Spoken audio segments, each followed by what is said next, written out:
Hello, everybody, and welcome back to Tycoon Online. Today, I bring you from November the 3rd. It's minutes from being November the 4th, where I am now. And as you know, today is election day in the US. Um, and there are definitely some surprising, at least surprising for me, results going on right now. Um, yeah, I don't want to get too much into politics, so I won't share my opinion whether this is a good or a bad thing, but Trump is a 99% win right now. So, yeah, that's going on in the world. Um, and yeah, with that in mind, I guess now it's time to focus in more on our Air Tycoon Online.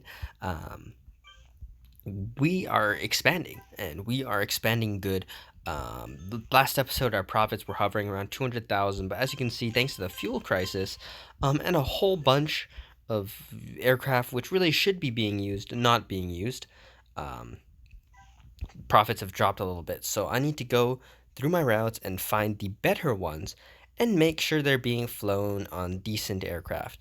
Now, since I played this game so much, I recognize a lot of the city names um, and good cities literally just off of like sight alone. Like I can recognize that this route London to Washington to Chongju. Chongju's not very big, but Washington is pretty big, so we can go ahead and upgrade that to a 747.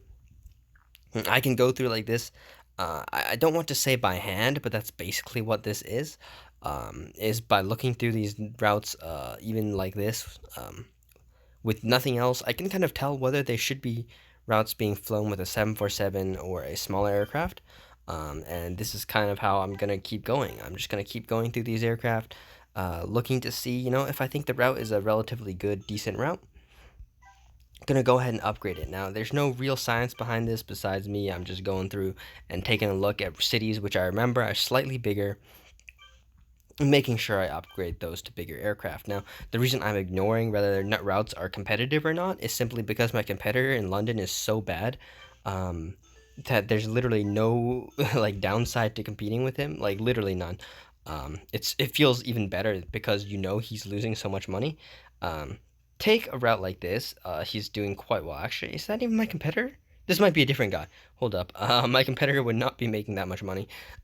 So yeah, interesting that I ran into that guy. I think, is this my competitor? Ah, I think this is him. As you can see, look at how much his routes are making. Thanks to the satisfaction, he's basically losing money on amazing routes, which is an impressive thing to do, to say the least. Um, yeah, like the planes he's flying should be very profitable on the routes he's making. Instead, he's almost not losing money, which is just something which I wouldn't expect. But his low satisfaction strategy is not working out, and there's a really good reason why you don't go those unless for any reason. Actually, you never go that low. If you're going lower satisfaction, you save money, but you don't not spend money on satisfaction boosting stats, because that way, as you can see, like that guy, no matter what your routes are, they're going to be empty. And empty routes don't make money, and it's just that simple. So yeah, we're gonna try not to be like that guy, and try to make slightly more profitable routes. Let's try and get force schedule pretty exactly. Should be a lot more profitable. I really only keep to one major rule when making stopover routes, and that is make sure the length of the stopover gets force scheduled at least, and aim for stopover range breakpoints, which are just right to make the routes more profitable.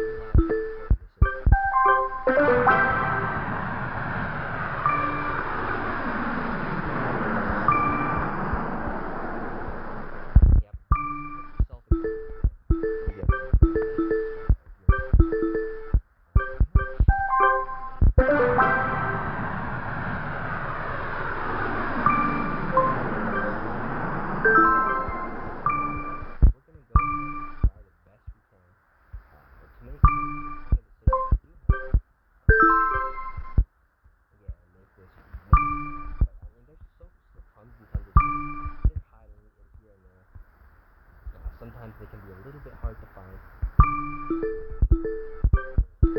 them. Yeah, I'm trying to serve every city.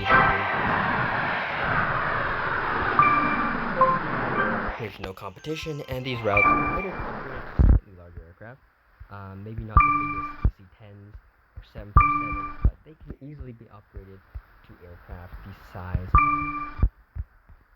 of a 767-300. And that's kind of a low estimate, I'm going to be honest. Maybe I could even fit something like a 767-400, which is basically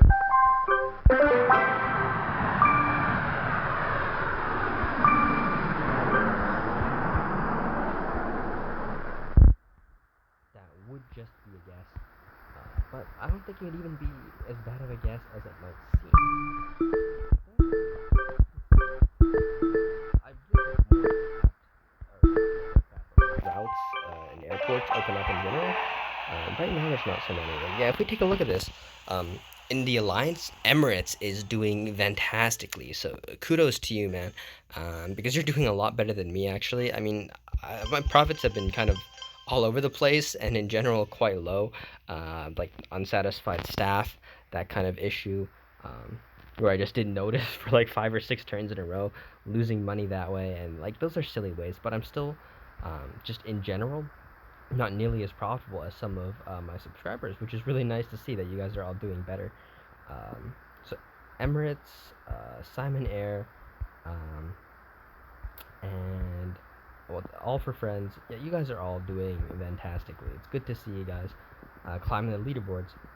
I really hope I can get top 5. That's kind of my goal. Though who knows? Maybe my strategy will really start to pick up now that the 747s are out. But yeah, at the end of the day, it's still relatively hard to say because it's still early days. Like normally I would have just started at this point, so of course I wouldn't even nearly be as large. Although I'd be nearly as profitable actually, thanks to my really broken starting method.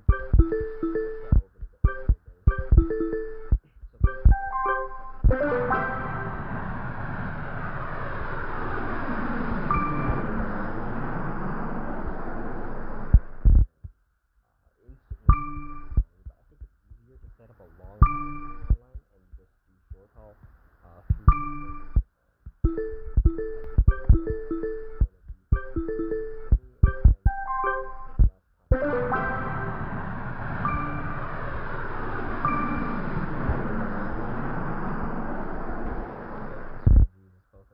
and that's going to save me a lot of time in the long haul, which is going to be also a barrier to my growth.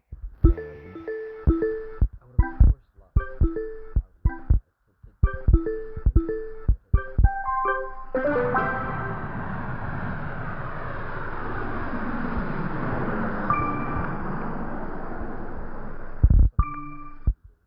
course playing my air racing.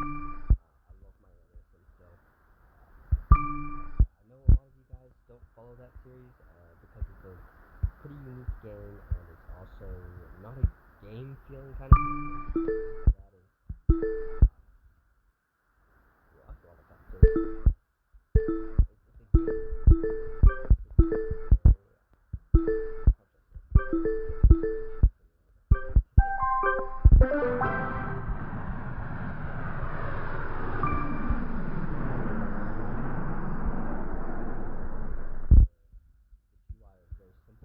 and really just shows numbers. Those are numbers that are important to your company. So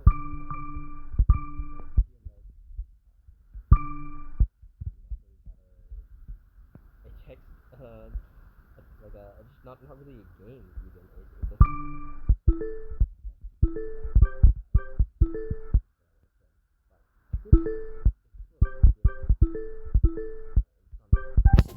game. I mean, there's of course balance changes to make it a good playable game and not something similar to real life. So there's changes like that in place.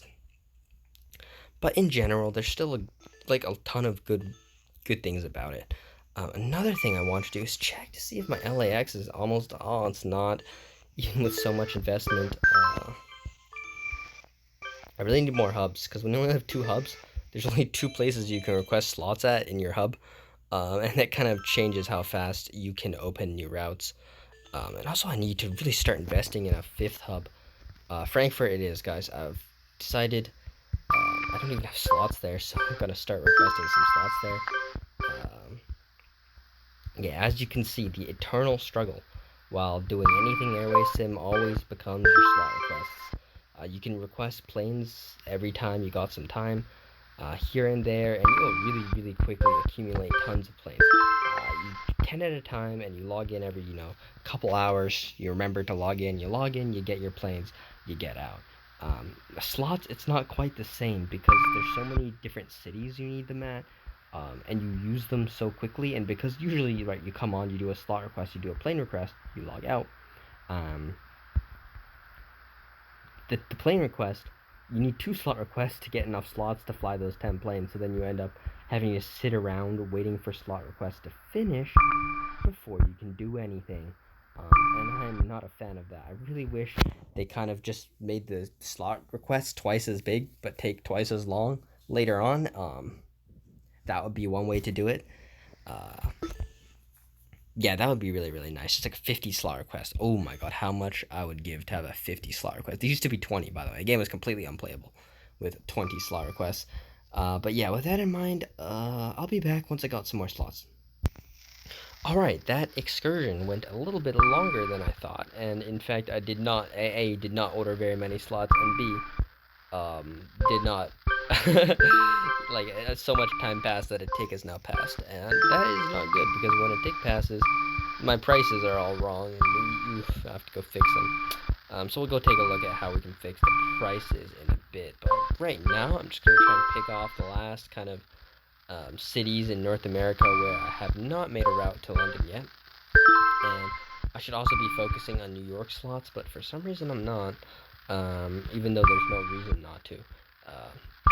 I guess I'm kind of OCD in that manner where I want to finish making all my routes to London before I start New York. Even though there's no real good reason to do that, the better strategy would be to make the best routes that you can possibly do.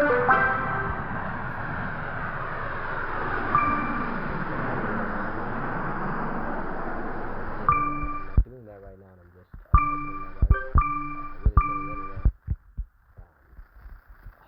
I'm resisting the urge to only focus on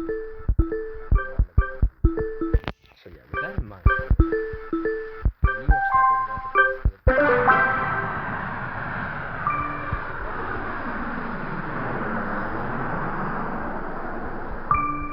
So the next thing we kind of really want to do is just connect every darn last city to London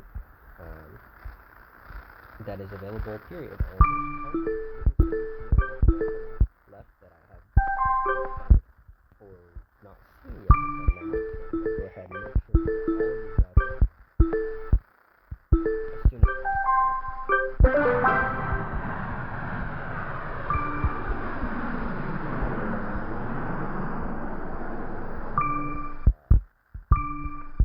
I kind of feel like I have to deliberately push myself to play more than I feel like I would normally to get in all these plays. And most of it is coming down to slot requests.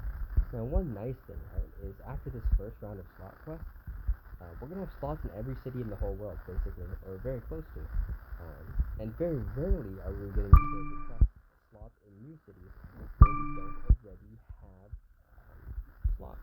And this is going to work all the way up until we do a second round eventually when we have enough hubs so that every single one of these dilly cities here and there, the Cape Corals, the Omaha cities, the cities which you don't really hear about but end up being the cash cows for the company. Yeah, these are the kind of cities which eventually we're going to need to request the slot again, but for now, right, we're just sitting on like 20, 25 slots, 20 slots, available. No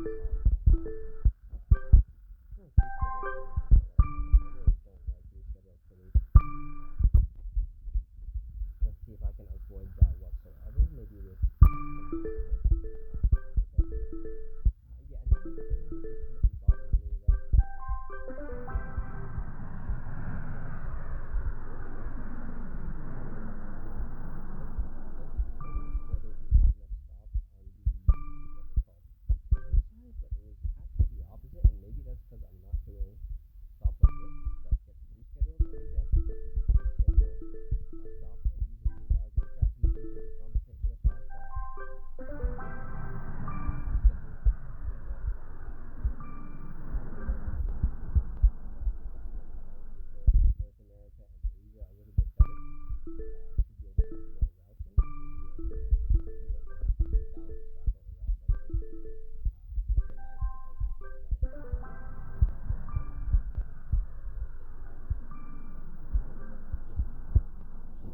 other side of the route. It's just because stopovers are so damn broken.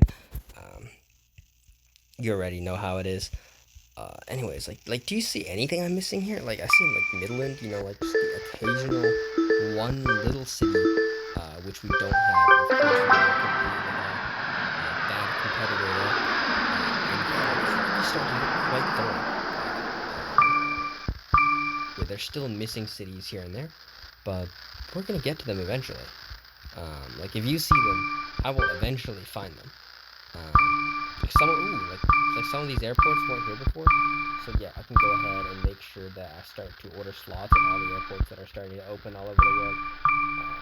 Make sure we're keeping up in that department. And yeah, as you can see, there's still tons of cities with airports where I don't have any slots, probably because the airport wasn't open when I tried to buy slots there. Also, as you can see with the oil price, my profit is what you would call hella struggling. So yeah, what I'm going to do is I'm going to say if the profit is below 92%, or let's say below 70, I'm going to set the price to 130. Because this should encompass most of my new routes, basically. I think 70 should be a better number to know this. And then say it's from this to say 94. Yeah, that sounds about right. Then we can say the price should be 125% to make sure our DCA 11s and stuff like that still make good money. This is kind of the amount we'd want to be charging. So yeah, with that, as you can see, most of our prices should be set correctly now, even for the new routes and the routes we made the previous turn. With some exceptions, which for some reason are 100% load factor already. Then yeah, I can manually set these prices, I guess, to 130. Ooh, oh, I know what to do. Say if the load factor is 100, then we also set the fare to 130%. Because yeah, obviously if the load factor is 100, and yeah, this will kind of ruin some of the DC-11 routes, but then I can fix those later, because of course the DC-11s won't fill up on 130% pricing no matter what you do. Just the fact that the plane has no satisfaction. So yeah, airport does not have enough slots.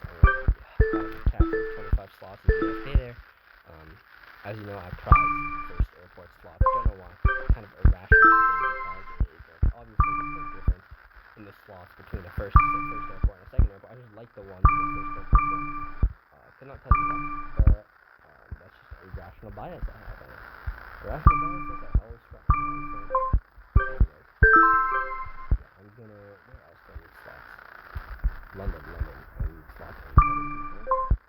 Perfect. 25 more slots in London Heathrow never feels bad, especially since it's one of my maintenance depots. I think off camera I actually purchased a second maintenance depot. No, Noman Airline. He's not making money. He started losing money in the first like that's really unfortunate, man. Yeah, a tip for next round, if you're watching this video, or no name airline, my bad. I did it again. I keep reading that Houston is a good base, but Venus really is not quite a really good base. We're really gonna want to be picking a bigger city, and then connecting those said bigger cities to bigger cities. Like I play in London Heathrow. If I do London Heathrow to Yaoundé, in Africa or some random city you've never heard of, it's gonna make money. But if you do the same thing in Venice, you really want to get out of cities like London, New York, Chicago, LA to do this. Otherwise, you're gonna have to only focus on slightly larger routes. Speaking of amazing routes, the amount that are just sitting there available is truly unbelievable. Like there are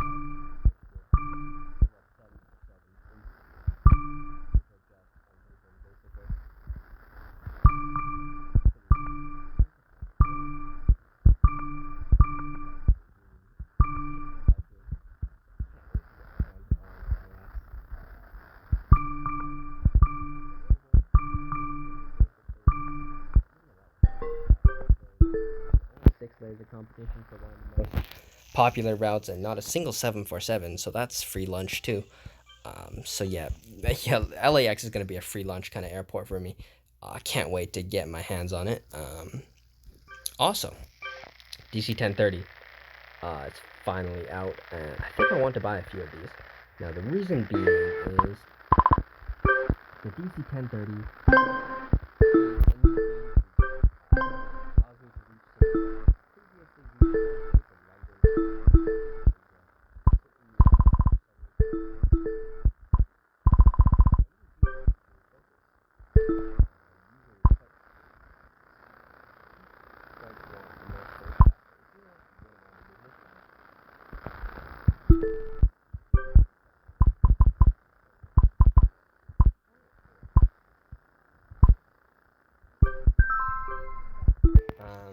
yeah, one thing I love about this game is you buy whatever plane fits the route exactly. You don't have to worry about the number of unique fleet types you're using. You just go ahead and use your aircraft, and that's the best strategy. You pick the right aircraft for the right job, and I like that. So that's a good thing. But a bad thing is what I'm doing now is searching for routes to upgrade. Kind of annoying, but this is a decent one. Stuttgart is a really big city to New York. It's always gonna be good money making route. What else? There's surprisingly few and far between routes that I really want and pop out to me as routes I should upgrade. Maybe I'm not looking carefully enough. Well, here's one. Uh, yeah, like with some careful looking, the routes are still there. But yeah, as you can see, the number of routes which I want to upgrade to 747s is diminishing. A lot of these routes are DC-10 routes. Like this is a 747 route, for example. Um, but yeah, the number of straight 747 routes I see is starting to diminish. But there's still some, like London to Daegu, right there. But yeah, starting to get rarer, which is pretty interesting. Um, so yeah, with that in mind, what else do we need to do? We still have like 15 to 18 aircraft to schedule. It seems endless at this point. So you know what? I'm going to call it here as an episode. You already know what I'll be up to. Requesting slots and then requesting aircraft, basically. That's about it. So hopefully you guys enjoyed. I'll see you guys next time. Peace.